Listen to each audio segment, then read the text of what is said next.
Salut, c'est Gabrielle Caron. Bienvenue à J'ai fait un humain. Avant de commencer, il faut que je vous dise, comme toujours, si vous ne l'avez pas encore retenu, je leur dis encore une fois, J'ai fait un humain est disponible sur Patreon. Si vous vous abonnez, ça me donne un coup de main pour continuer d'enregistrer ici, au studio bien entendu. Puis en plus, vous avez des bonus comme les épisodes en avance ou les épisodes en extra. Aujourd'hui, je rencontre Emilia qui va venir me parler, évidemment, de son accouchement, mais des questionnements qui ont découlé avant qu'elle tombe enceinte parce que Emilia, elle est adoptée. C'est correct? Je peux-tu te dire de même? Oui, Okay, oui. Aucun tabou. Avant de commencer, j'aimerais en profiter pour remercier un partenaire de l'émission, et ça, c'est Floravie. Floravie, c'est une entreprise canadienne avec des produits conçus au Canada qui s'engage en fait à veiller sur le bien-être intime de chacun. C'est vraiment une entreprise dédiée à la santé sexuelle. Il offre toute une gamme de produits que je vous invite à aller découvrir sur leur site Internet.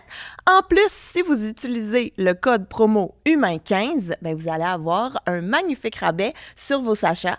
Sur vos achats, si je me sens fargée, vous allez avoir un beau rabais sur vos achats. Voilà, donc merci Floravie. Emilia, merci d'avoir accepté mon invitation. Ça fait plaisir, merci de l'invitation surtout. Écoute, là, j'ai tellement de questions en commençant. Je l'ai dit dans l'intro, tu as été adoptée. Oui. Ce qui fait que quand tu as pensé à devenir maman, c'est venu avec beaucoup de questions. Mm-hmm. Quel genre de questions? En fait, j'ai pas voulu avoir d'enfant avant vraiment longtemps. J'ai attendu d'avoir le bon. Puis, en fait, toute ma famille me disait « Ah, tu voulais jamais avoir d'enfant quand tu étais jeune, quand tu étais adolescente. » On te posait la question « Tu n'as jamais voulu avoir d'enfant. » On pensait que tu allais être la personne avec pas d'enfant dans la famille parce que j'ai plein de neveux et nièces. Ma soeur a 4 enfants, mon frère a 2 enfants. Puis, j'ai dit « je suis bien d'être la tante. » J'étais comme la tante gâteau qui garde tes enfants, qui va les ramener au soccer. Puis, finalement, quand j'ai rencontré le bon, je vais avoir un enfant. Mais c'est ça, c'est avoir le bon. Puis aussi, je savais que ça venait avec un bagage que je lui impliquais, que je connais pas mon passé médical, je connais pas mon passé de vie. Est-ce que tes frères et sœurs sont aussi adoptés? Non. Fait qu'ils n'ont pas eu le même questionnement? Non, ils n'ont jamais eu les mêmes questionnements, mais ils m'ont toujours super bien intégrée. Ma famille, c'est ma famille. Quand je suis retournée en Thaïlande, j'ai comme voulu chercher des réponses, puis finalement, je me suis dit, ma vraie famille, c'est mes parents que j'ai présentement, c'est ma soeur puis mon frère, même si on n'est pas de lien de sang, c'est ma famille. Ouais. C'est fou des fois, comme le lien qu'on fait, qu'on se crée. Puis, c'est ça, j'ai eu des questionnements, puis c'est drôle parce que des fois, quand j'allais au médecin avec ma mère, puis le médecin disait « Ah, est-ce que vous avez des antécédents de schizophrénie? » Puis ma mère était comme « Ben non! » Puis je dis « Mais c'est pas... Je sais pas! C'est moi, je sais pas! » Donc, j'avais beaucoup de crainte. Puis quand on veut faire un enfant, on se dit « Ah, je veux tellement pas qu'il y ait de problème. Je veux tellement pas lui donner un bagage qui est vraiment comme... pas le fun à traîner. » Puis, je lui ai donné les meilleurs outils pour qu'il puisse grandir. Puis moi, je les avais pas, ces outils-là. Je sais pas. J'étais juste chanceuse d'être en santé aujourd'hui, je me dis. Donc, puis je savais que la personne avec qui j'allais être, puis avoir un enfant avec cette personne-là, je devais lui dire, ça se peut que notre enfant, il y a des choses, c'est des malformations, il y a des problèmes. Donc, il a accepté tout ça. Il dit, je te prends avec tous tes bagages, puis on va main dans la main dans ce projet-là. Donc, comment tu trouves réponse à tes questions? J'ai jamais voulu faire un test d'ADN parce que je veux dire que des fois, tu vas avoir des réponses, mais tu veux-tu vraiment avoir les réponses, la vérité? Comme ceux qui découvrent qu'ils ont genre 14 demi-frères. Exactement ça. Ou tu sais, des fois, comme tu te fais tellement une belle image dans ta tête, une belle histoire, que si finalement on te dit, c'est pas ça qui s'est passé, puis ça fait des années que tu te répètes cette même histoire-là, c'est comme si tu te sens un peu trahi par la vie ou trahi par toi-même parce que tu te dis, crime, je pensais que c'était ça, mais finalement, c'est pas ça. Donc, mon chum, il a dit, c'est sûr qu'à un moment donné, ton enfant va te poser des questions. Il va se dire, pourquoi t'es pas la même couleur que Marc-Claude, ma tante Marc-Claude. Donc, je me suis dit, il va y avoir des questions de mon enfant. C'est pas parce que moi, je ne veux pas avoir les réponses que cet enfant-là ne voudra pas les réponses. Donc, je fais des tests d'ADN. Comment ça marche, un test d'ADN? Mon chum, il a acheté ça, comme c'est Ancestry. Il y avait une promo sur le kit pour le temps des petits Groupon. C'est tellement bizarre, mais tu sais, c'est OK, il y a un rabais, puis je l'achète pour Noël, je te donne ça, fais ton test, crache dans le petit truc, puis... Tu craches dans un petit tube? Ouais, exactement. Puis j'avais... Je sais pas, pour les personnes normales, je pense qu'ils font ah ben, je le fais, puis c'est tout. Puis moi, j'avais vraiment de l'anxiété, j'avais vraiment comme de l'angoisse. Je me dis, tu sais, je m'embarque dans quoi? C'est quoi les réponses que je pourrais avoir de tout ça? Finalement, est-ce que je vais avoir des gènes en Europe? Est-ce que je vais avoir des gènes en Afrique? Parce que tu as été adoptée de la Thaïlande. Oui, exactement mais ça. Mais peut-être que tes parents sont pas nécessairement thaïlandais. Exactement ça. Puis dans les années 90, il y a eu la guerre, il y a eu beaucoup de personnes qui sont venues en Thaïlande. La Thaïlande était reconnue pour un pays aussi avec la prostitution, donc... Il y a beaucoup de portes ouvertes. C'est ça, exactement. Puis je me disais toujours, si je sais c'est quoi mon histoire, puis je rencontre ma mère biologique, tout ce que je veux savoir, c'est si elle a été bien traitée pendant tout ça. Parce que ces traumatismes-là vont me suivre. Ils m'ont suivi. C'est pour ça que je me suis posé beaucoup de questions rendues à l'âge adulte. Puis, quand j'ai décidé de vouloir un enfant, je me suis posé beaucoup de questions aussi. T'as été adoptée à quel âge? J'ai beaucoup de questions. Il y a beaucoup de questions autour de tout ça, puis on n'en parle pas beaucoup. Puis il n'y a pas beaucoup de représentation non plus. Je suis contente que tu me poses ces questions-là. Donc, j'ai été adoptée à l'âge de 23 mois. OK. Donc, quasiment à l'âge de mon fils. Des fois, je le regarde, puis je suis comme, hey, j'aurais pu t'avoir à cet âge. J'ai été adoptée à ton âge. J'aurais pu arriver à cet âge-là chez nous. C'est ça, exactement. Puis c'est fou à quel point qu'à 23 mois, tu marches, tu parles. Tu as des attachements déjà. Exactement ça. Puis 23 mois, c'est tard pour un enfant de se faire adopter parce qu'il y a eu un gros bagage, il a vécu des choses, j'ai vécu des choses. Quand tu as eu tes questionnements sur la maternité, sur ton propre rôle de parent, mettons, c'était quoi les questions que tu te posais de ta famille, puis de ta famille biologique, mettons, tes parents biologiques? J'ai fait un deuil quand j'ai su qu'on n'avait rien sur ma famille biologique. Donc, c'est pour ça que j'ai toujours un gros détachement sur mon adoption, sur ma première vie, j'aime mieux dire comme ça, sur les premiers 23 mois de ma vie. Puis, quand j'ai décidé de vouloir être maman, je me suis dit, crime, est-ce que ma mère, c'était une adolescente? Est-ce que c'est une jeune fille? Est-ce que... On veut pas penser à ça, mais c'est un viol? C'est-tu... Il y a eu beaucoup de questionnements, puis je me suis dit, crime, peu importe ce qu'elle a vécu, ça va pas déteindre sur comment la mère que je vais devenir, sur la mère que je vais devenir. Donc, comme, pour ça, à tous ces moments-là, ben là, tu consultes genre une cartomancienne, une oh mon Dieu, tireuse oui, vraiment. de cartes. Oui, pour essayer de trouver des réponses Exactement. que tu n'as pas de façon cartésienne. Exactement ça, comme écrit noir sur blanc, mais c'est ça qui s'est passé. Donc, c'est là que tu te crées aussi une belle histoire, puis tu essaies de romancer un peu ton histoire parce que c'est ça qui te fait du bien puis qui va t'aider à dormir, parce que sinon, tu peux pas continuer à angoisser sur le comment, du pourquoi, puis les pires atrocités du monde. Tout ce que je sais, c'est que ma mère biologique, elle m'a fait le cadeau de me laisser à l'hôpital. Au moment que j'étais à l'hôpital, j'appartenais au gouvernement. Donc, j'étais super bien encadrée. J'étais dans un orphelinat militaire, très, très sévère, mais super bien encadrée. Je savais même pas que ça existait, des orphelinats militaires. Oui, c'est des femmes militaires qui dirigeaient l'orphelinat. J'avais jamais rencontré un homme de ma vie en 23 mois. Quand j'ai rencontré mon père, c'était un homme, comme de la barbe, une moustache. C'est vraiment comme... C'était spécial. C'est sûr! Puis finalement, turns out que je suis la petite fille à papa. Finalement, après tout ça, passer la moustache, ça allait. Mais oui, fait que c'est comme ça. Puis je me suis dit, bon, elle m'a fait le cadeau de me laisser là. Donc, elle m'a pas laissé dans la rue, elle m'a pas laissé... J'ai tellement d'histoires de mes amis qu'ils l'ont laissé à la sœur. La sœur n'avait pas assez d'argent pour veiller à cet enfant-là. Elle l'a mis à l'adoption. La mère, elle revient, t'as mis où mon enfant? C'est... Plus chaotique. Oui, exactement ça. Donc, c'est ça. Je me suis dit, bon, elle m'a fait ce cadeau-là. Maintenant, qu'est-ce que je fais avec ça? Aujourd'hui, j'ai une mère qui m'a tout donné de sa vie. Puis encore aujourd'hui, je la remercie. Puis c'est elle, ma mère, dans le fond. Donc, j'élève mon enfant comme elle m'a élevé. OK. Et là, on revient au test d'ADN. En test d'ADN. Tu craches dans le petit pot, c'est Noël. Renvoie ça dans la poste. Exactement ça. Puis 1 mois plus tard, j'ai mes résultats. Puis là, mettons, quand tu as tes résultats, est-ce que c'est juste des résultats d'origine ou tu peux avoir d'autres informations? Je peux avoir d'autres informations dépendamment du forfait que je paye. C'est plate, des fois, je trouve que c'est comme... C'est un droit acquis que tu devrais donner à tout le monde qui cherche des informations comme ça, mais bon, il y en a qui se font un profil là-dessus, c'est correct aussi. Mais oui, j'ai eu un résultat avec... j'étais quand même déçue, parce que j'étais comme, j'aurais voulu être peut-être plus européenne, j'aurais peut-être voulu être plus une telle. Maintenant, je suis 100% asiatique, je pense que j'étais comme 88 thaï, un 10% vietnamienne, puis comme un 1% indien. C'était comme tout dans le même Dans le même coin, ouais, là. avec, pas trop de surprise, mais un peu de déception. OK. Donc, j'ai eu cette réponse-là. Si un jour mon fils me demande est-ce que je suis 50% asiatique pour vrai, ben oui. C'est réglé. C'est ça. Même si ça a l'air de vraiment totalement blanc. Mon fils, il ressemble tellement à mon chum.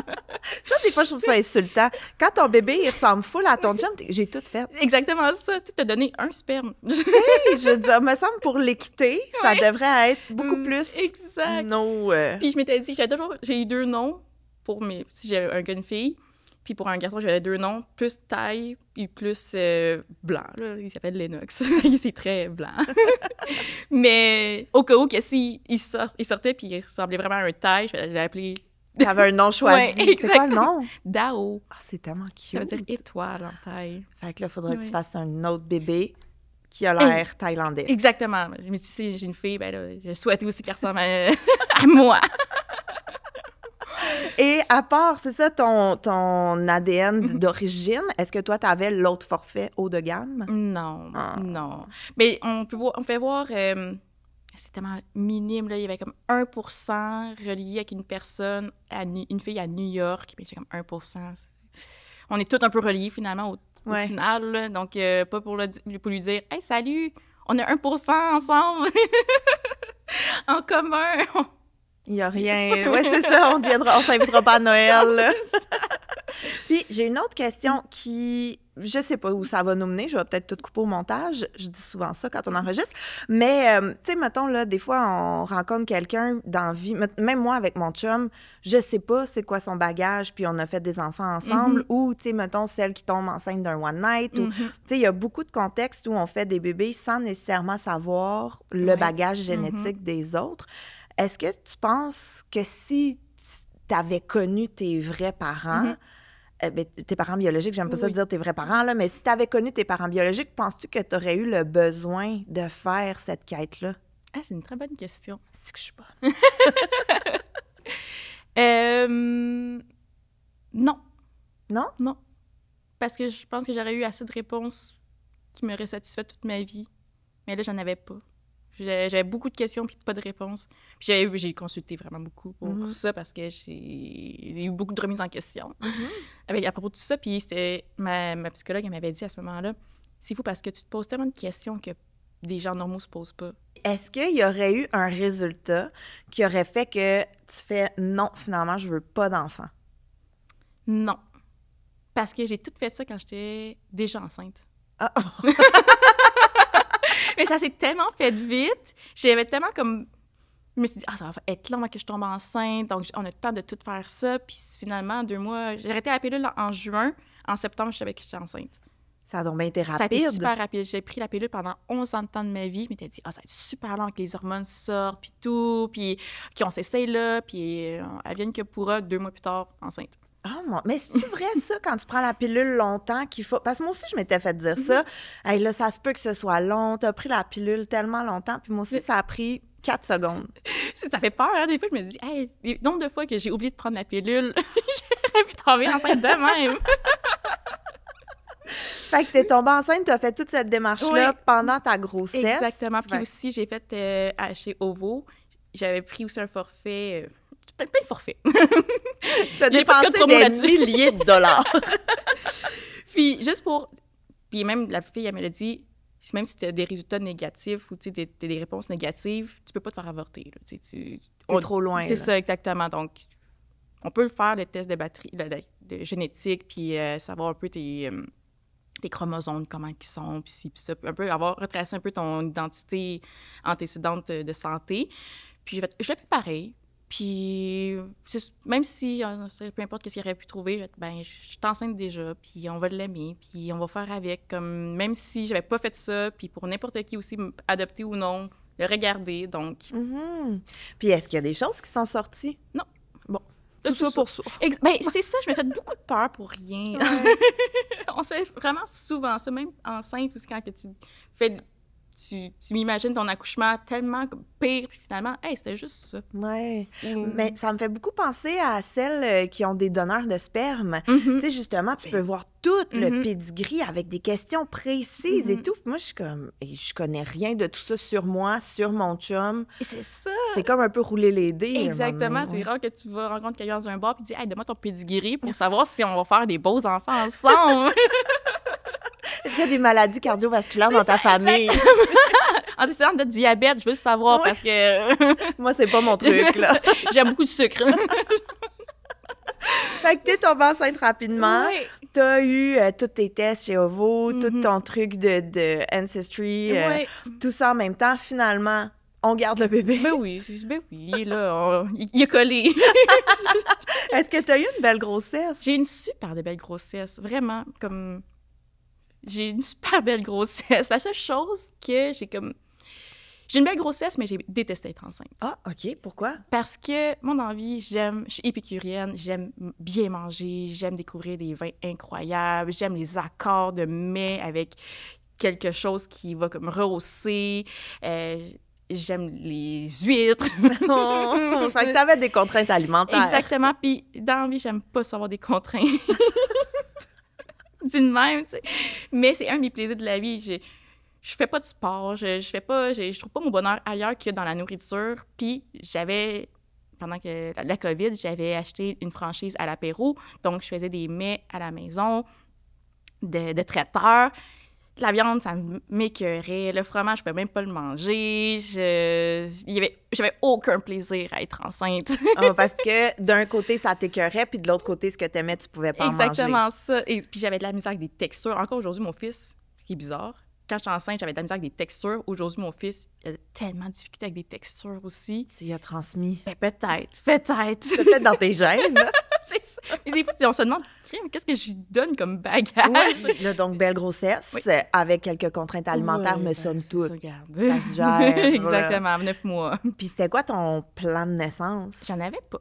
OK. J'en avais pas parce que je voulais pas me faire de mauvaises surprises. Mais je m'étais hyper bien préparée. Comment? Comme, je suis très académique, je suis très... de là que je retourne aux études.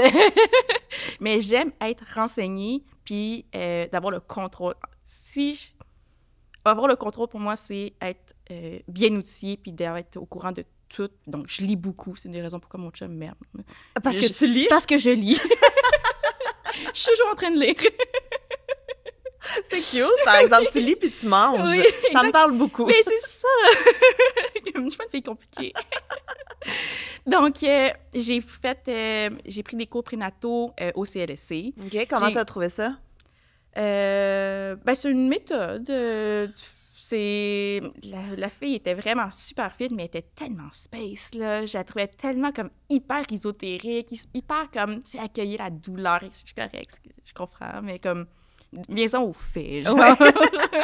Genre, douleur, genre, de combien? 0 sur 10, là. C'est comme... je veux savoir. Après ça, j'ai eu une collaboration avec Bédaine à bébé. C'est 2 infirmières cliniciennes en périnatalité qui ont ouvert des cours prénataux. Donc, j'ai suivi ces cours prénataux-là aussi. J'ai suivi 3 cours prénataux. OK, t'étais prête, Oui, là. oui, je voulais me renseigner vraiment pour être au courant de tout, puis des options, puis s'il se passe ça, OK, bien là, c'est de le ballonner, après ça va être forcé. Tu sais, j'étais prête à savoir c'était quoi qui allait se passer. Puis est-ce que ton chum t'accompagnait là-dedans? Est-ce qu'il trouvait que c'était too much? Est-ce que... On se prend par la main, on y va ensemble, on le fait.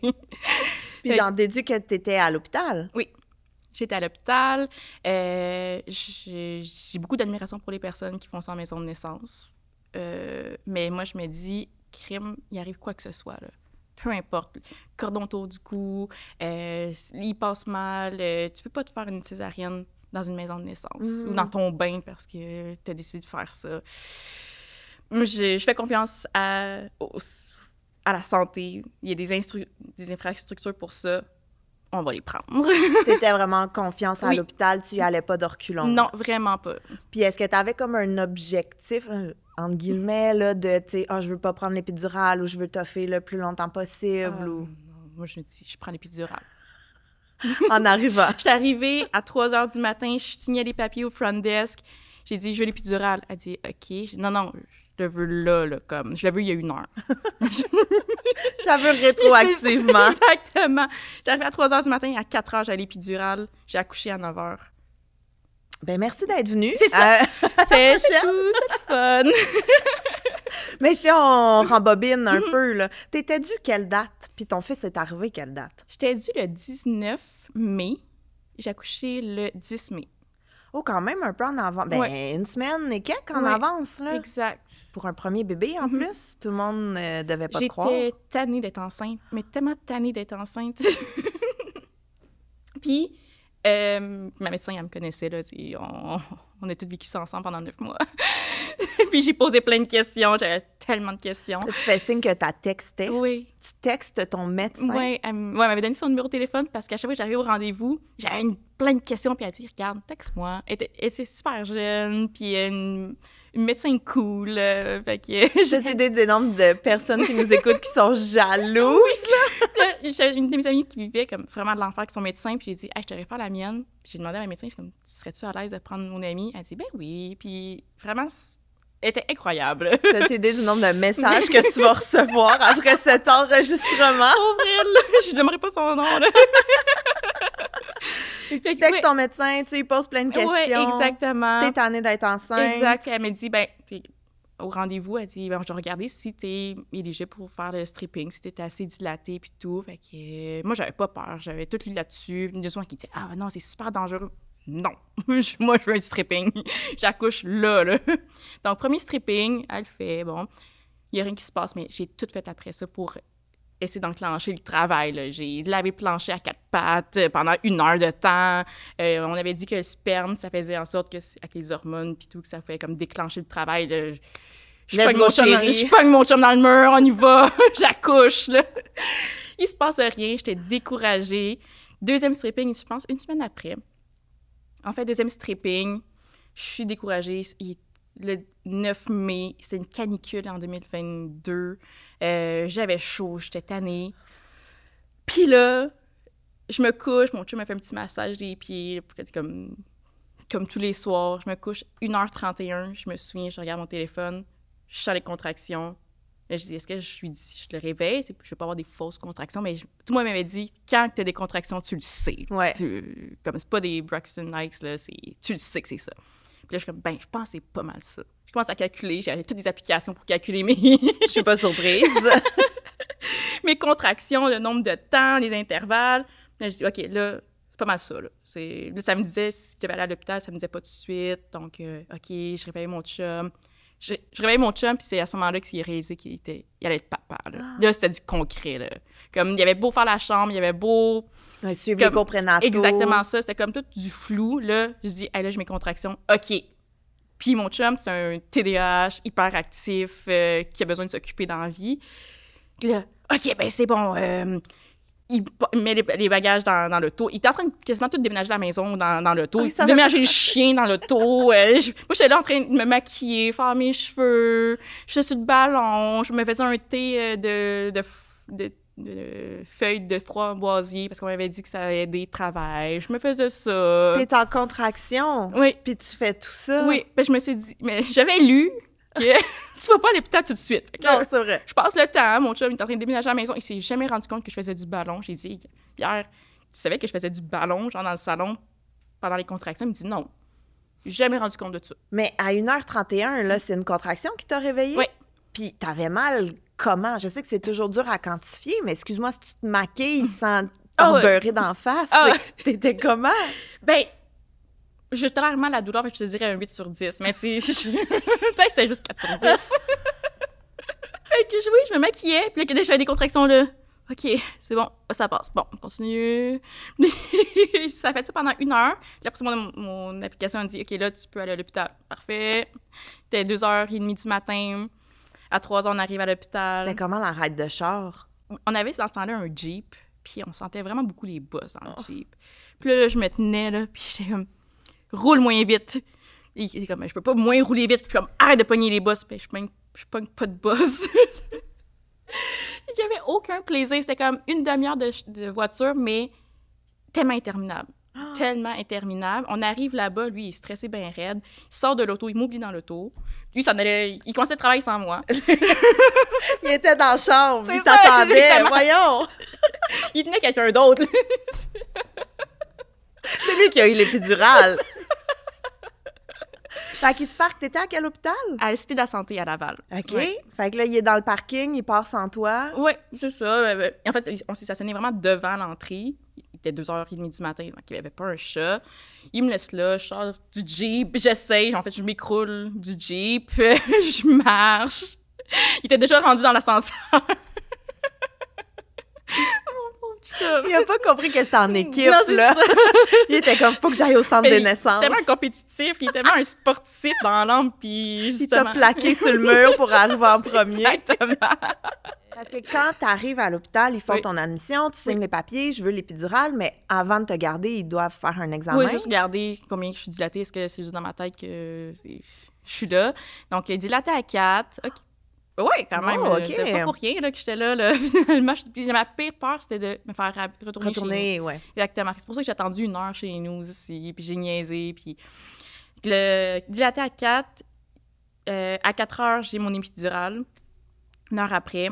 Comment t'envisageais l'épidurale? Comment ça s'est passé? Il y en a qui ont full peur des aiguilles, il y en a que ça leur a rien fait comme toi, j'imagine. Ouais. C'est drôle parce qu'ils font signer des papiers. Elle aurait pu me dire de genre que j'allais vendre mon rein après. J'aurais fait OK, c'est bon. Comme que j'allais vendre ma mère à Tombouctou. C'est bon, parfait. Oui, Comme- je signe tout ce que tu veux. Puis l'infirmière, elle me dit respirez comme il faut. Tu sais, qu'elle me respire. Hey, ça fait 31 ans que je respire. Tu me diras pas comment respirer aujourd'hui, là. Parce que qu'est-ce qu'elle voulait dire? Mais là, je signais, puis je suis comme... Ouf, là, la contraction, ça fait mal, là. Respirer comme il faut. Je respire. Si je respire pas, je meurs. On s'entend, là. Puis mon chien, oh my God, dites rien. Oui. Annule. Puis dès que j'ai eu l'épidurale, oh my God, c'était La délivrance. vraiment... Un coup que tu as l'épidurale, j'imagine tu peux te reposer. Oui, je me suis reposée, ils m'ont tout monitoré, ils ont tout branché, mon ventre, moi. Mon chum, il suivait ça comme s'il suivait une game de football. Il était monitoré lui aussi, il était comme « je suis meilleur que toi Oh, pauvre lui! Puis on était dans le temps du COVID, puis c'était comme très limité, le personnel qui était autour de moi. Puis mon chum voulait tellement s'impliquer, puis les gens, c'était de la santé, tu sais, ils le voient, ils sont habitués. Puis il était comme « Monsieur, papa, donnez-moi telle chose. » OK, c'est bon! Papa allait chercher de la glace. OK, c'est bon, j'y vais! » Il y avait des missions. Oui, il y avait des projets. Fait que j'étais comme parfait. Pendant qu'il fait ça, il me gosse pas. Ah, il aurait pu m'attendre dans le char, honnêtement. Il aurait pu te lifter en retournant à la Il maison. aidait tout le monde, les chambres de tout le monde. Il amenait de la glace. Je dis, mais voyons. Mais c'est cute, pauvre Oui, petit. Tu sais, mais c'est oui. sûr qu'il sait pas quoi faire quand il te voit avoir mal, quand il te voit coucher de même, un peu toute pluguée. Exact. Puis surtout qu'en plus, j'étais tellement relax. Puis on m'avait dit, ben en fait, ma médecin, la veille, avait dit, hey, je te fais faire ton stripping là.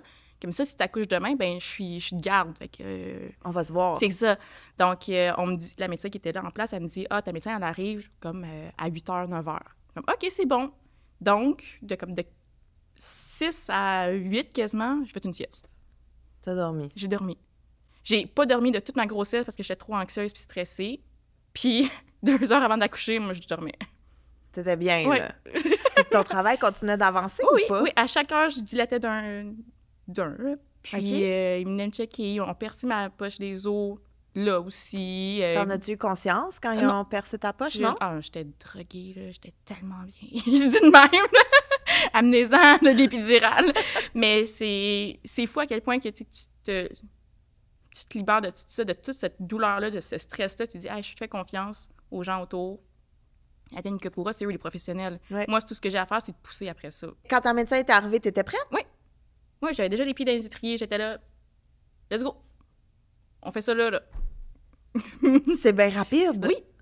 Vraiment, tout a été super rapide. Et relax. Oui. Puis je voulais pas de musique, je voulais rien, je voulais pas, tu sais, j'avais pas de plan parce que, c'est ça, je voulais pas m'attendre à rien. Donc, j'avais pas de musique, tout s'est fait dans le silence, sauf mon chum. Qu'est-ce qu'il faisait? Il chantait. Tu sais, mon chum, il est sportif, c'est un compétiteur. Il coach son équipe de hockey, il y a des ligues de hockey, il est vraiment comme impliqué dans le sport. Puis là, quand il faut compter, tu sais, pour pousser, pendant la contraction, mon chum, 1, 2, 3, 4! Hey, sortez-le d'ici, là! Puis il me tenait, 1, 2! Hey, fais-y pas peur! Oh, je l'aime tellement. Il se donnait, là, oui, il participait au projet. Oui, exactement ça. Oui, il était prêt, là, puis il regarde. Je suis comme, hey, regarde pas. Il regarde, c'est sûr qu'il va regarder. Il est là, là. Fait que là, il a tout vu, le bébé sortir. Exactement. Puis mon copain, il est pompier. J'ai jamais dit sur mes réseaux sociaux, mais mon copain, il est pompier. Puis il a dû déjà accoucher beaucoup de femmes dans ses interventions qui n'ont pas eu le temps d'aller se rendre à l'hôpital quand il est en première ligne, puis premier répondant. Puis là, c'est là que ça se passe, c'est ça. Mais là, c'était comme la première fois qu'il accouchait son enfant, qu'il accouchait sa blonde, qui vivait tout ça en tant que papa et non comme professionnel des interventions. Fait que lui, il avait comme déjà une certaine expérience. Ouais. Mais il devait être nerveux quand même. Ben oui. Il a pas dit au médecin, tasse-toi. Non, c'est ça, je suis habituée. C'est moi qui coupe. Fait que ton chum compte très fort. J'ai fait comme 4 poussées, bébé est sorti, mis sur moi, il a fait pipi sur moi. Oh! Ça va. Bon, regarde. Cadeau d'accueil. Mais j'étais tellement contente, j'étais tellement dans l'émotion. Je suis comme, oh my God! Puis je le trouvais tellement beau, mais il était si laid. Quand je regarde les photos, je suis comme, hey, j'étais droguée, raide. Mais c'est tellement la phrase parfaite. Je le trouvais beau, mais il était si laid. Mais oui, comme 100% des mères qui nous écoutent vont faire, c'est exactement ça. C'est la plus belle chose, c'est toi qui l'as créé, mais il y a toutes ces petites mains ratatinées, comme, il y a du vernix, il y a du sang, puis tout, mais c'était si beau, c'était juste lui puis moi à ce moment-là. Comme mon chum, l'infirmière, le médecin, j'en avais rien à foutre, c'est juste lui. Puis là, j'ai encore mes pieds dans les étriers. Puis tout ça passe. Genre, il enlève le placenta. Puis j'ai vécu la scène la plus absurde de être en train de me recoudre. Puis c'est comme une journée normale au bureau pour elle. Là. C'est comme, elle est en train de me recoudre. Elle parle avec mon chum. Elle dit, « Ah, t'es pompier, hein? Tu connais-tu un tel? » Puis elle me recoupe. Puis je suis là, moi, elle a tout mon terrain de jeu, genre, qui est là devant elle, exposé. Elle dit à mon chum, « Hey, moi, je connais un pompier. » Parce que tout le monde pense que les pompiers se connaissent tout entre eux, effectivement. Il y a une panoplie. C'est comme les motocyclistes, ils se connaissent tous entre eux. C'est comme ceux qui sont grands aussi, ils se connaissent tous entre eux. Tout le monde a... oui. Tout un lien. Genre, ah, toi, t'es asiatique, tu connais-tu? Ah non. Puis là, finalement, mon chum, ben oui, je te connais. Hey, Fait qu'eux, ils font du small talk. Ouais, exactement, pendant de me faire recoudre.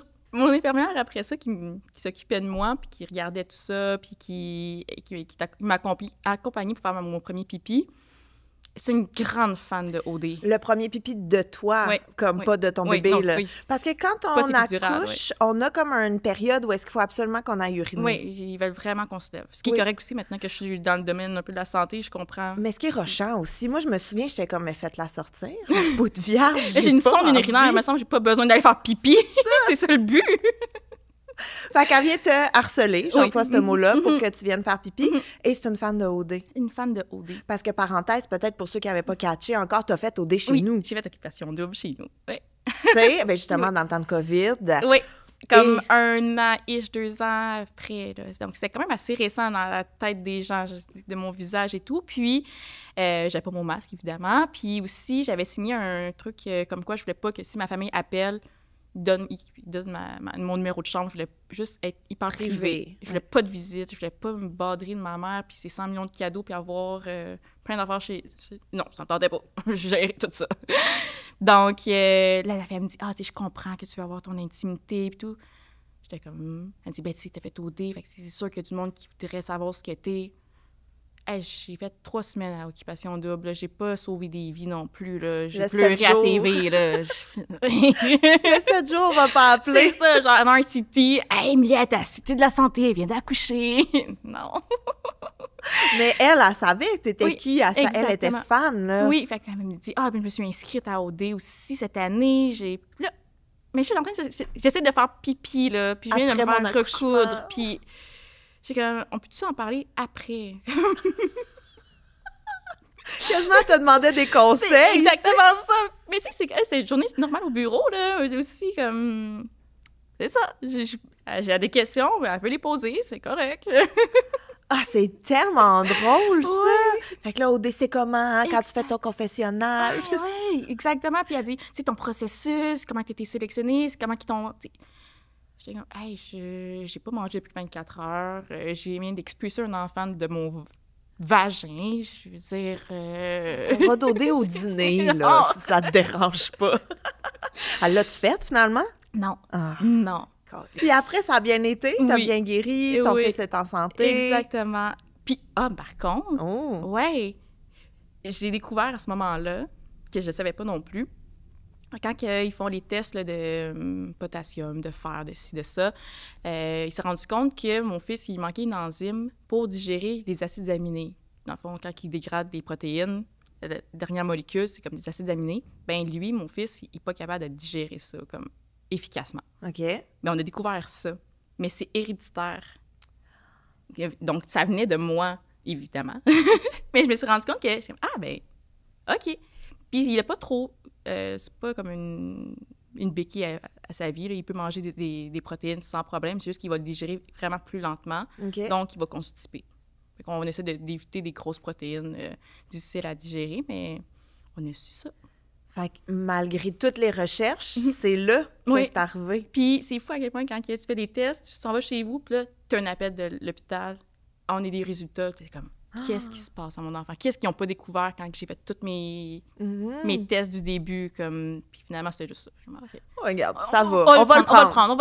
On va le prendre. Avant de te poser ma dernière question, j'aimerais en profiter pour remercier un partenaire de l'émission. Et ça, c'est la photographe Isabelle, mais que son studio s'appelle Isadorable. En fait, là, si vous voulez faire des photos de maternité ou des photos avec votre nouveau-né, bien, c'est la personne qu'il vous faut. Elle a un studio lumineux et conçu pour les mamans aussi. Fait que, tu sais, il va avoir une table à langer, là, si jamais vous êtes là avec votre bébé. Ça fait des super beaux souvenirs. Elle a un style vraiment épuré qui met en valeur, évidemment, votre bédaine ou votre nouveau-né. Ça fait des souvenirs, évidemment, magnifiques à garder pour toujours. Vous pouvez aller découvrir tout son catalogue, toutes les photos qu'elle a prises aussi sur le isadorablephoto.com. En plus, si vous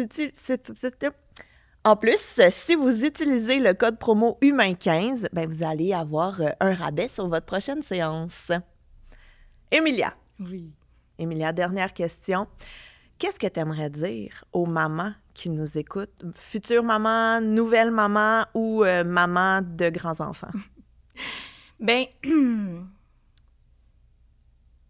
pense de ne pas avoir peur, honnêtement, parce qu'on se dit toujours est-ce que c'est le bon moment? Est-ce que je suis prête? Puis finalement, on n'est jamais vraiment prête. Même si tu lis tous les articles du monde, même si tu lis tous les livres, même si tu fais 3 cours de prénato, tu n'es jamais vraiment prête. Donc, le pire qui peut s'arriver, c'est que tu as eu un enfant, puis que, genre, au pire, tu n'es pas préparé, puis au pire, tu vas l'aimer pareil, puis au pire, comme tu vas faire avec, c'est tout. Je veux dire, je pense qu'on se met trop de pression aujourd'hui de « je veux une carrière, je veux me réussir ci, je veux faire ça, puis je veux voyager ». Mais je me suis jamais empêchée avec un enfant. J'ai toujours continué, je me suis dit « j'ai un enfant, je retourne les études ».